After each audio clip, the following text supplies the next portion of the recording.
course, they've been gang banging. They've been gang banging hard out here. The county jail was bad. Like in the early, I say probably like 2007, that shit kind of started calming down. But they was whooping people ass in there. The police, sheriff, yeah, they got the 3,000 boys. I think they got some other shit, but I know for sure they got the 3,000 boys. They real notorious, bro. Taking people on them elevator rides, killing them, busting all they teeth out. Like they was gangbanging in there. You know how they like they jump out and they shoot people and said they had a gun and shit. They just putting in work. That's really what they doing. They acting like if they real gangbangers. They putting in work, bro. Yeah, that shit real as fuck. Yeah. Man, have you ever had any situations with somebody who you thought might have been part of that? Hell no, not no sheriffs. I was never even around the sheriffs like that. Where we was at was LA PD. But they was always known for snatching people up, taking them, dropping them off to the enemies. And did a few times. I mean, they didn't did my cousins like that a few times. They gangbangers, bro, for sure.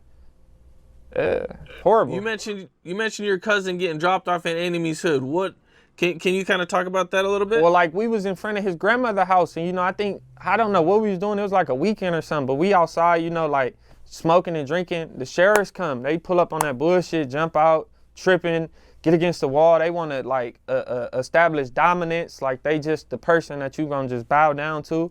And he was drunk and he kept talking shit back to him. But everybody don't really play with them like that, kind of to a certain degree. Because they'll whoop your ass, get away with it, kill you, go drop you off somewhere and get away with it. But, he kept talking shit. So they was like, you think you tough? We gonna take you. And they took him and dropped him off in some Mexican hood, well, a Serranio hood that didn't get along with the area where his grandma's house is at. So basically they set him up to get killed.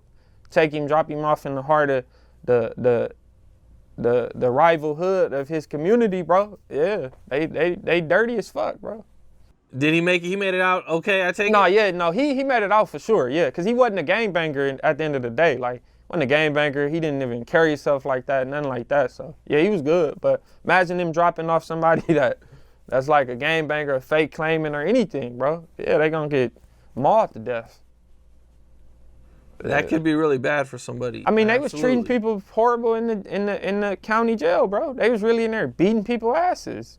The sheriffs, flashlights, beating people heads in. You know how many people died in there? You know how long that shit been going on? Them 3,000 boys, they got tattoos. They real gang banging, bro. They really be jumping out shooting people too. What's their purpose? Is it like just to They just go want after to gang bang. gangs or?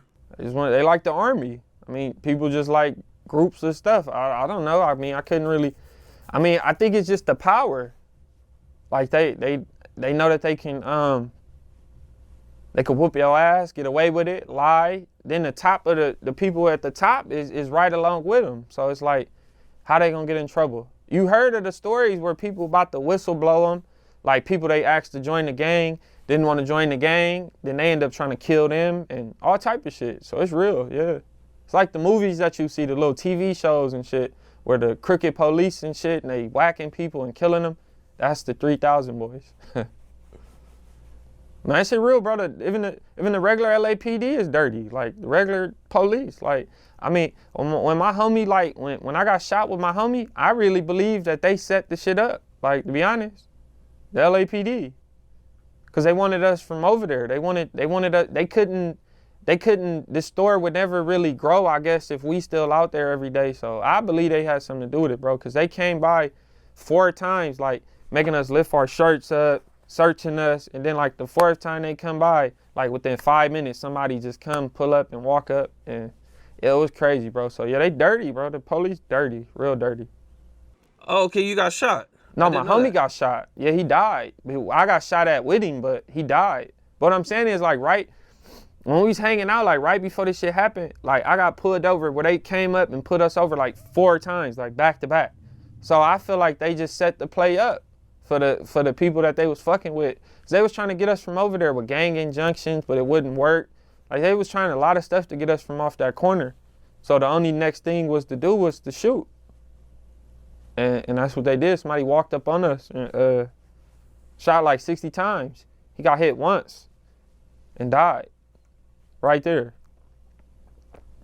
Damn. It's crazy. broad daylight too, like 4 in the evening.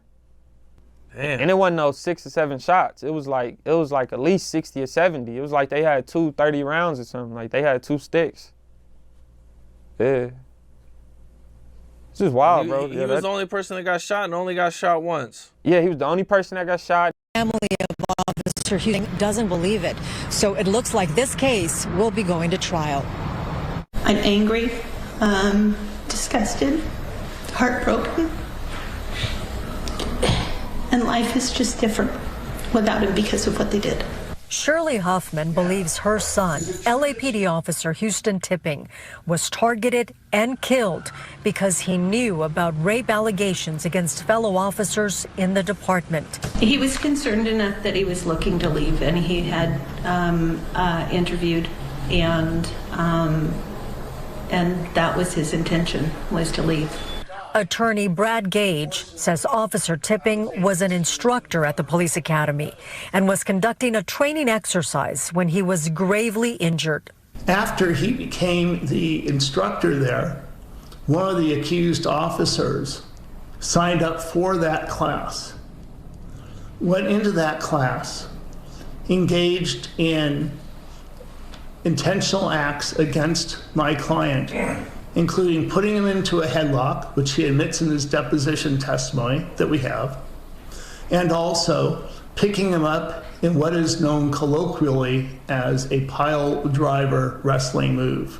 Officer Tipping was paralyzed and after 3 days in the hospital, died on May 29, 2022. But the LAPD calls it a tragic accident. LAPD Chief Michael Moore had this to say back in 2022. Officer Tipping was not attacked. He was not beaten up by a group of officers, and he was not involved in any investigation of any police officer within the Los Angeles Police Department. Gage disagrees. He's filed a lawsuit alleging wrongful death, battery, and whistleblower retaliation.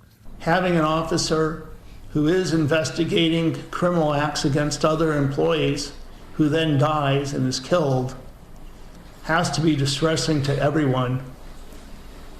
It has to concern us for public safety. My son was a good cop. He loved being a police officer.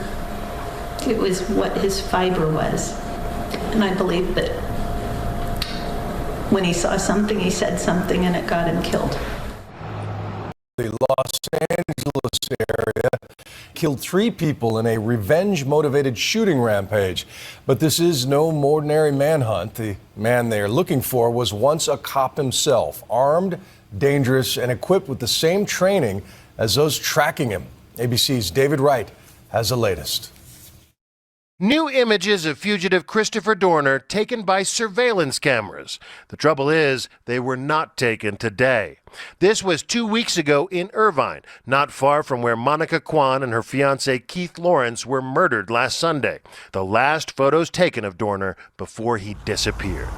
Signs like these, armed and dangerous, are on every freeway here in Southern California. Police hoping that someone will spot him, but so far, no one has. The last tangible clue where Dorner might be, the burnt-out hulk of his truck near Big Bear Lake, but no body inside, and footsteps leading away. How far away? That's the question.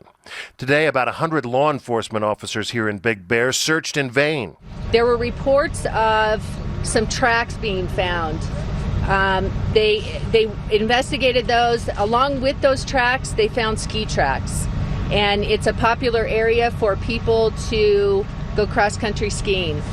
They've determined that's what it was. Those tracks are not related to Dorner. Blizzard-like conditions haven't helped matters. No eye in the sky, for one thing. In this weather, the helicopters can't fly. On the ground, not much better. Can't see a thing. The visibility's so bad you could barely see the headlights of oncoming traffic. Search teams had to use snowcats to get up to remote cabins in the mountain. There was also a report of a door kick at a cabin in the Seven Oaks area. They checked that out. It's old damage. Dorner seems to have vanished, faded into the snow. If he has gone into hiding, he won't stay in hiding because that doesn't really feed his needs. And his needs are to tell us that he's an okay guy, he's a powerful guy, and he can take action. And action means going after those who have wronged him. Authorities are systematically searching every address Dorner has had. Today, police executed a search warrant at his most recent address, the house in La Palma he shared with his mother and sister, both of whom were home today. This was definitely part of our investigative strategy. This is a residence he was believed to live at. It's a residence belonging to his mother. So we're searching for any evidence related to where he might be or in connection with the crimes he's alleged to have committed. Irvine police carried out plenty of items in paper bags. No comment on what they found. One big problem authorities are facing, because of his police and military training, Dorner knows the methods and procedures of this type of search. In that manifesto published online, he even taunts the LAPD about it. I have the strength and benefits of being unpredictable, unconventional, and unforgiving, he writes. Do not waste your time with briefs and tabletops. I will utilize every bit of small arms training, demolition, ordnance, and survival training I've been given. Because of police training and military training, he would maybe do the obvious, like dump his cell phones, perhaps not use his credit cards, not travel to any place that he has a previous history, because as we look for people, we go to where they have been because people feel comfortable and go to those locations. At this point, authorities are hoping he'll make a mistake.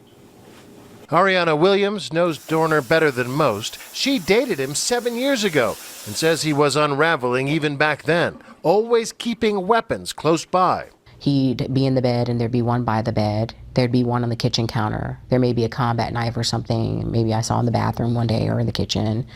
So there'd be several weapons just lying around in my domain. And I just thought these are things that just transpired over time that I just thought were strange.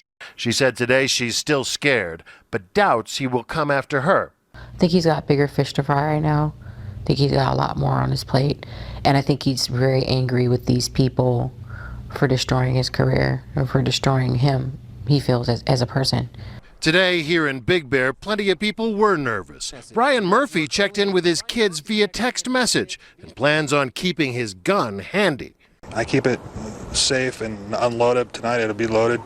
Today, the ski resort reopened. The fresh powder tough to resist, even with a manhunt underway. I'm not really too scared about it, but it's in the back of my mind thinking about it. It's funny. I told everybody I was going to Big Bear today, and they're like, "Oh my gosh, there's a killer on the loose."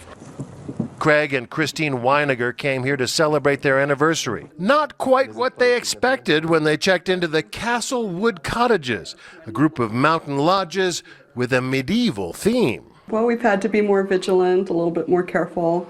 I wouldn't let him go get his car charger last night. I was afraid to let him outside. At least in a place like this, you have weapons to defend yourselves. This is true. Defend the castle. Authorities say they're not giving up on their search. We're going to continue searching until either we discover that he left the mountain or we find him, one of the two. Either way, no matter how many survival skills he may have, this is unlikely to end well for Christopher Dorner. Only God knows the answer to that, but I don't think it's going to be a good thing. And you can only hide out in the snow, in the cold, for so long. At the end of the day, they're no closer to finding their man, but at least today, no one was killed or injured because of the manhunt. I'm David Wright for Nightline in Big Bear Lake. For 8 Los police officers who opened fire on a pair of innocent women in the manhunt for cop killer Christopher Dorner. That shootout left their truck riddled with more than 100 bullet holes. 10 News brought you LA Police Chief Charlie Beck admitting the officers were wrong as breaking news on 10 News at 5. Well, tonight, 10 News reporter Dan Haggerty is at the Point Loma Hotel that was once at the center of the investigation with why the chief said it was a tough call. It'll be a year ago Friday when police swarmed this naval base hotel looking for Christopher Dorner when they found out he had stayed the night there. And still, the events of that terrible week are being sorted out.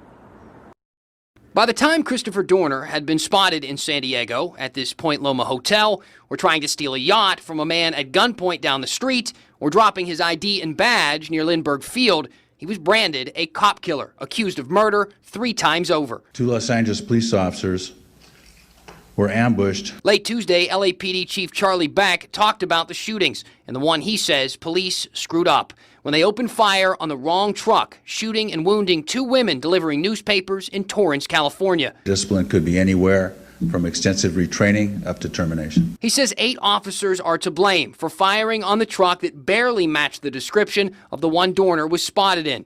They wanted to be the judge, jury, and executioner of Chris Dorner. Glenn Jonas represents the women whose truck was hit with about 100 bullets, while officers were guarding the home of a fellow officer who they believed was a target of Dorner's. It's somewhat understandable because this man had taken on the police, taken on their families. He was a murderer. A dangerous man who went down fighting with police until the end, taking his own life during a shootout in Big Bear. But still, Chief Beck said those circumstances were no excuse for this. I sympathize with the officers, but I have a very high standard for the application of deadly force. Emotionally and mentally, they're still grappling with what happened. And those women who were shot received a $4.2 million settlement from the city. No specifics yet on the punishment the officers involved will face. For people who aren't following this case in the greater Los Angeles area, if you can explain exactly what you understand has happened, you know, what this manhunt is about and what this manifesto is. Well, you know, the main thing is with the manifesto, he points out that he's going to wage war on the police officers who done him dirty. And so with that, you've seen an unprecedented amount of manpower, resources, an award, and language that says that all of our security is undermined. I mean, really, the security that's undermined is the police department. And so really what you're seeing at the end of the day is higher value placed on the lives of the police.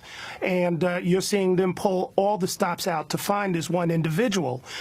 Granted, with the murders of the 2 people, the captain's daughter and her fiance, how do we know that he did it? I'm not defending this. We know he said this in his manifesto, but what's the evidence that they have that they are now pursuing is the question that I would ask.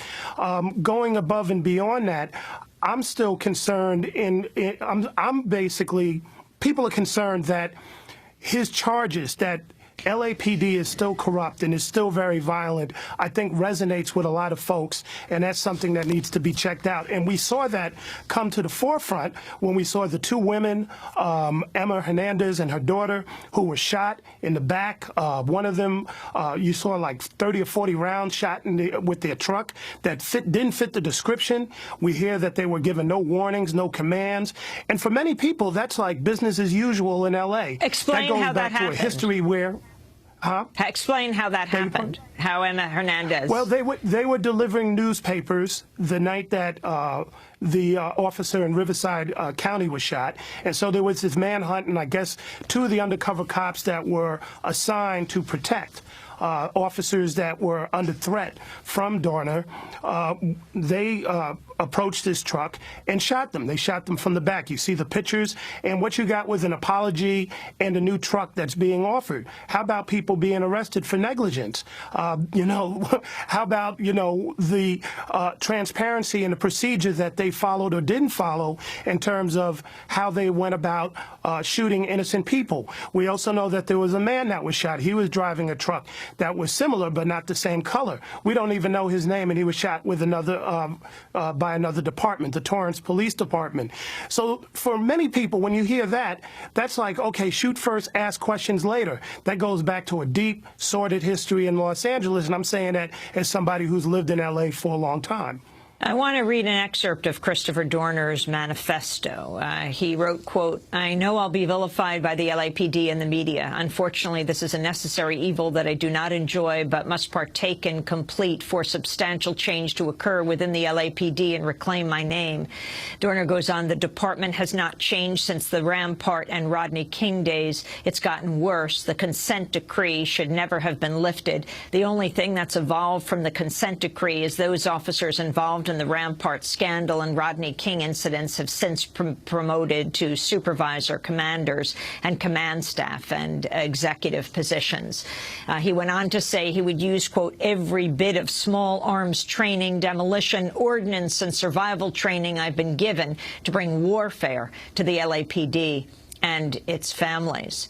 Davey D., the police department itself is saying it's reopening, investigating why exactly Dorner was fired, which is very interesting given what has happened. And Dorner is challenging reporters in this 11-page manifesto to, get information about particular cases that he believes he has documentation on that no one has paid attention to. Well, there's a few things going on. I mean, first of all, anybody who would kill innocent folks, I don't think is a hero. So let's kind of get that off the table, because I think when the question is raised about, let's look at what is going on here, what he's raising, let's investigate that. The immediate response is like, are you supporting a killer of innocent people? Are you supporting a cop killer? No, he named dates, times, and places. Let's check these out, because those allegations are pretty serious. The other thing that you have is that initially they were said this manifesto was described by Chief Beck as something that was ramblings on the internet. Well, it wasn't ramblings when he decided to put 40 to 50 security squads to protect his officers. He took that seriously. Obviously, we're going to re-examine the allegations that he raised around his firing. So they're taking that very seriously. The fact that he kind of implicated himself as being the killer of Monica Kwan and her fiance, Keith Lawrence, they're taking that seriously. But then the allegations, they want to say those are ramblings, and I say, as journalists, we should take all that seriously. Not just the incident with his sergeants, Teresa Evans, but also the allegations of recruits or officers singing Nazi songs to somebody. He talks about that. Police officers who are on the beat to this day, he gives their names. They use the N-word. Should there be a zero tolerance for that? Are they still officers on the beat? If so, why? We should check out to find out if people involved with the Rodney King scenario or the Rampart scandal have been promoted. And explain so, what Rampart why? Is for people who aren't familiar. Rampart was the biggest scandal that this country's ever seen with police departments, definitely in California. A lot of people were falsely accused.